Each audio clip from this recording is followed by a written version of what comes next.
तो आप सभी लोगों को पता है नीट का रिजल्ट आ चुका है और धुआंधार रिजल्ट आया है ना। 55th रैंक पीडब्ल्यू से आई है ऑनलाइन से, एंड आई थिंक वो लक्ष्य का ही बच्चा है, और वो बच्चा शायद जहां तक मुझे अभी तक स्टोरी पता लगी है वो 9th 10th 11th 12th PW से पढ़ा है। उड़ान नीव, आप में से भी कई सारे ऐसे बच्चे होंगे जो शायद उड़ान नीव से पढ़ के आए होंगे, है ना। तो वो पूरा फॉलो करते हुए आज फर्स्ट अटेम्प्ट में ही AIR 55 उसने स्कोर किया है, and I think that will be a motivation for each and every one of you जो भी ऑनलाइन से पढ़ रहा है। मतलब यहां से किया जा सकता है, एफर्ट्स नो डाउट आपके ऑफलाइन में भी लगते हैं, ऑनलाइन में भी लगते हैं, लेकिन अगर आप अच्छे से मेहनत करेंगे तो आप चाहे पेपर कठिन हो आसान हो, अगर आप रेलिवेंट चीजों पर मेहनत करेंगे तो डेफिनेटली आपका सिलेक्शन हो जाएगा। तो ये आप सभी लोगों के लिए, हाँ, ये आप सभी लोगों के लिए एक मोटिवेशन होना चाहिए। और बहुत सारी ऐसी ऐसी इंपैक्टफुल स्टोरीज हैं, अभी सारे के सारे टीचर्स लगे हुए हैं कि बच्चों से बात करें, जाने कि उनका क्या क्या स्ट्रगल था। एंड आई नो वो स्ट्रगल जानना इसलिए भी जरूरी है क्योंकि आप लोग दूसरे एंड पर क्या फेस करते हैं तैयारी करते समय। जब आपको ऐसे मोटिवेशन मिलेगी कि भाई भैया ने या फिर दीदी ने उसी प्रकार की सिचुएशन को कैसे हैंडल करा, तो आपको रहेगा कि यार सिर्फ आप ही इस लड़ाई में अकेले नहीं है, इस बैकलॉग के परेशानी में अकेले नहीं है, टेस्ट के परेशानी में अकेले नहीं है। बहुत सारे लोग इसी प्रोसेस को ही फेस कर रहे होते हैं, लेकिन यस उनके अंदर एक डिटर्मिनेशन होता है और एक डिसिप्लिन होता है कि हाँ भाई ये एक पार्ट है और इसको हमें अपना बेस्ट देना है, वो दे करके ही सिलेक्शन लेते हैं। तो आपको बहुत बेहतरीन बेहतरीन स्टोरीज बहुत जल्द पता लगने वाली है। सारे टीचर्स बच्चों से बात कर रहे हैं, ठीक है। हाँ, वेरी गुड भाई। सबसे ज्यादा सिलेक्शन भाई, सबसे ज्यादा सिलेक्शन पीडब्ल्यू से हुए, ठीक है। भयंकर भयंकर सिलेक्शंस। अभी आप लोगों को पता लगेगा भाई, देखो हमारे पास बच्चों का पूल भी बहुत बड़ा होता है, अभी ऑलरेडी बहुत ज्यादा सिलेक्शंस हो चुके हैं, ठीक है। बस उनका वेरिफिकेशन है, फिर बच्चों को बुलाया जाएगा, फिर रिजल्ट सेलिब्रेशन होगा, उस दिन हमारी छुट्टी होगी, ठीक है। ऑल तो मेरी जेई वाली क्लास रहेगी, लेकिन यस आप लोगों की छुट्टी हो सकता है उस दिन रहे, तो so that you can be also the part of that celebration. आप देखें कि हाँ कैसी कैसी स्टोरीज, कैसी कैसी मेहनत, कैसी कैसी कहानियां हैं जो बच्चों ने जी हैं, और सो दैट अगर आप भी उसी सिचुएशन में कहीं फंसे हुए हैं और आपको लग रहा है कि दूसरों को जो ये रैंक है आसानी से मिलती है, ठीक है। कई बच्चों को ये लगता है कि ये रैंक पाना आसान होता है, कुछ बच्चों के लिए नहीं, उनके भी अपने स्ट्रगल्स होते हैं, उन्होंने भी फाइट मारा होता है, उन्होंने भी अपने आप को मोटिवेटेड रखा होता है, तो वो भी आपको कहीं ना कहीं मोटिवेट करेंगे, ठीक है। ये आइए, हाँ sir, AIR 1 and AIR 2 and AIR 3 and AIR 4 and AIR 5 6 7 8 9 10 जब जर्नी स्टार्ट होती है तो थोड़ा पीछे से ही सही, लेकिन धीरे धीरे आगे बढ़ा जाता है ना। तो हम प्रयास कर रहे हैं, मैं तो यही बोलूंगा, और वो प्रयास तभी सक्सेसफुल होगा जब आप सोचते हैं AIR 1 की बात, तो मैं कहता हूं कि आप उस तरीके की मेहनत करिए। यहां से जितना भी सपोर्ट हो सकता है पीडब्ल्यू हमेशा करता आया है और करता रहेगा। पेपर टफ आए, जो भी आए, बाहर की जो भी ओपिनियंस बने, टीचर ने अपना हमेशा बेस्ट दिया है, आप अपना बेस्ट देंगे तभी निकलेगा, ठीक है।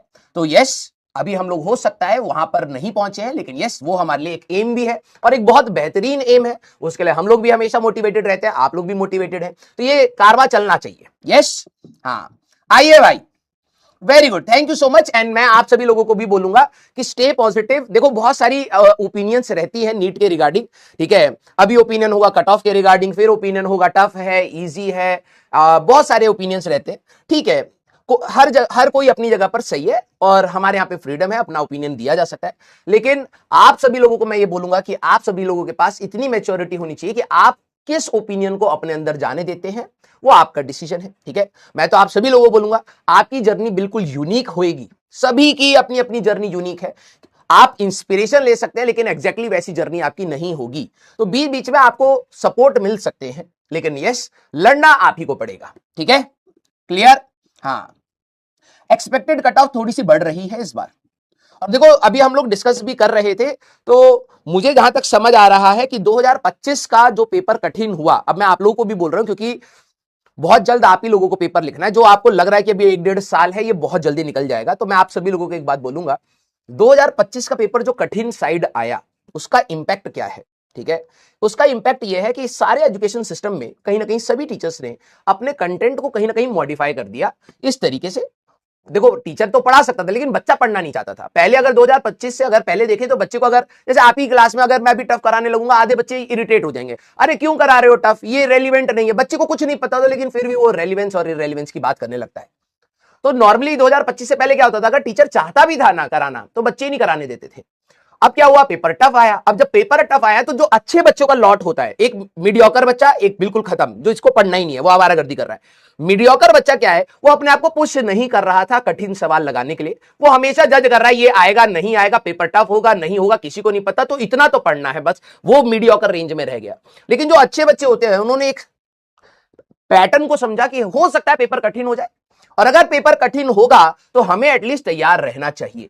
तो पिछले साल से इस बार ज्यादा स्कोर मुझे जहां तक लग रहा है, हो सकता है मैं 100% गलत भी हूं, मुझे ऐसा लग रहा है कि नो डाउट टीचर्स ने भी अपने आप को पुश करा कि भाई बच्चा रोए पीटे, कंटेंट देना पड़ेगा। और दूसरी बात, जो पढ़ने वाला बच्चा है उसने उसको एब्जॉर्ब भी करा है, उसने एब्जॉर्ब भी करा है। कई बच्चों को ये बात नहीं पच रही है कि कई बच्चों के फिजिक्स में कैसे फुल आ रहे हैं, केमिस्ट्री में कैसे फुल आ रहे हैं, या फिर बायो में कैसे फुल आ रहे हैं। मेहनत करने से सब पॉसिबल होता है। तुम अगर मान के बैठे हो कि इम्पॉसिबल है, पेपर कठिन होने में मार्क्स नहीं आना इम्पॉसिबल है, तो आप ही को वो बच्चे शायद गलत प्रूफ कर देंगे। आपको चाहिए कि भाई हमारी 50,000 के अंदर रैंक आए। Now you have to make sure कि आप किस तरीके से उस मार्क्स के जोन में जाते हैं। अगर आप वो जर्नी सही से कर ले जाते हैं तो आपका भी उस दिन सिलेक्शन होगा। आप क्या कमियां करके बैठे हो वो ध्यान रखना बहुत जरूरी है। और मैं तो ये बोलता हूं कि हमेशा इंट्रोस्पेक्ट करिए rather than taking opinions from outside world. ठीक है, तो आप लोगों की जो जर्नी है बेटा अभी तो शुरू हुई है, लेकिन यस, डिविएट मत हो जाना। ठीक है, बहुत मेहनत लगेगी। कठिन सवाल आज जैसे हम लोग करेंगे, मैंने यहां पर पिछली क्लास में वो ये क्वेश्चन मैंने कहा था कि ये वाले सवाल जिसमें ऑरेंज वाले हैं, ये वाले मैं आपको खुद से करवाऊंगा क्योंकि नए कंसेप्ट होंगे। अब इसमें दो ओपिनियन हमेशा रहते हैं। इसमें जब भी हम लोग अच्छे सवाल पर जाते हैं तो दो ओपिनियन हमेशा रहते हैं। एक मीडियोकर बच्चा जिसकी मात्रा ज्यादा होती है, और पढ़ने वाला बच्चा जिसकी मात्रा कम होती है। पढ़ने वाला बच्चा सोचता है ठीक है पढ़ लेंगे, सीख लेंगे, थोड़ा बहुत सीख लिया, समझ लिया, नहीं भी समझा तो पैनिक नहीं करता, वो जाकर के रिवाइज करता है। मीडियोकर बच्चा उसका बवाल बनाना स्टार्ट करता है, भाई ये तो समझ नहीं आया, ये तो बहुत ज्यादा टफ है, ये तो होता ही नहीं है, ये तो ऐसा कोई सवाल ही नहीं बनाया जाता है, ये एग्जाम में नहीं आता, उनके नोट्स में नहीं है, इनके नोट्स में नहीं है, तो वो इसमें रहता है। ठीक है, पेपर टफ हुआ तो वही तो नीचे गिरा क्योंकि उसने वो सवाल कभी करे ही नहीं। तो आप सभी लोगों को ये चीज मेंटली प्रिपेयर रहना है। नॉर्मली कुछ बच्चों को ये लगा होगा कि भाई पेपर बीच बीच में एक दो बार कठिन हुआ है ना, उनको लगा अब शायद ना हो। ऐसा नहीं है, हम ये मान के चलेंगे अब पेपर कठिन ही आएगा, तो आप अपनी तैयारी बेस्ट के लिए करेंगे। हाँ, पेपर इजी आ जाएगा तो अच्छी बात है, नहीं आए तो एटलीस्ट आप तैयार रहेंगे। क्लियर? या रिजल्ट की जब बात आएगी, आप में से कई सारे बच्चे बहुत मोटिवेटेड होंगे कि आप अपने करियर की तरफ देखें। ठीक है, आपको हो सकता है कुछ दिन के लिए तो एक डायरेक्शन मिल जाएगा कि हाँ यार मेरे को अब अपने करियर की तरफ देखना है, दुनिया में क्या हो रहा है फॉर द टाइमिंग अभी नहीं, पहले मुझे अपने करियर की तरफ देखना है। ठीक है, मेरा दोस्त क्या कर रहा है, कहां पर क्या पढ़ाया जा रहा है, क्या नहीं पढ़ाया जा रहा है, मेरे को जो पढ़ाया गया है वो मुझे 100% आना चाहिए, ये मेरा मेन टारगेट होना चाहिए। ठीक है, चलिए भाई, कुछ बच्चे इधर उधर की भी बात कर रहे हैं, मैं आपसे बोलूंगा मत करिए। ठीक है, पढ़ाई पर ध्यान दीजिए। आप, मैं समझ पा रहा हूं आप इमोशनल हैं। ठीक है, आप इमोशनल हो करके चाहते हैं, सपोर्ट चाहते हैं, एंड वी आर देयर। मेरे पास कोई सोशल मीडिया नहीं है ना, ठीक है, तो आपको शायद दिखेगा नहीं, पता नहीं चलेगा। ठीक है, लेकिन आपको जब मैं पढ़ा रहा हूं प्लीज पढ़िए। ठीक है, आपके हित में जब भी कुछ होगा उसमें मैं खड़ा रहूंगा। ठीक है, किसी भी सेंस में, तो मेरे को बोलने की जरूरत नहीं है, मेरे को दिखाने की जरूरत नहीं है। ठीक है, but I just want to assure you that whatever support you are demanding from me, I am there. ठीक है, तो डोंट टेक एनी लोड। आप लोगों के पास, आप लोग घर पर हैं, हो सकता है आप कुछ चीजें नहीं कर सकते, लेकिन आप लोग पढ़ाई पर ध्यान दीजिए बेटा, because time and tide waits for none.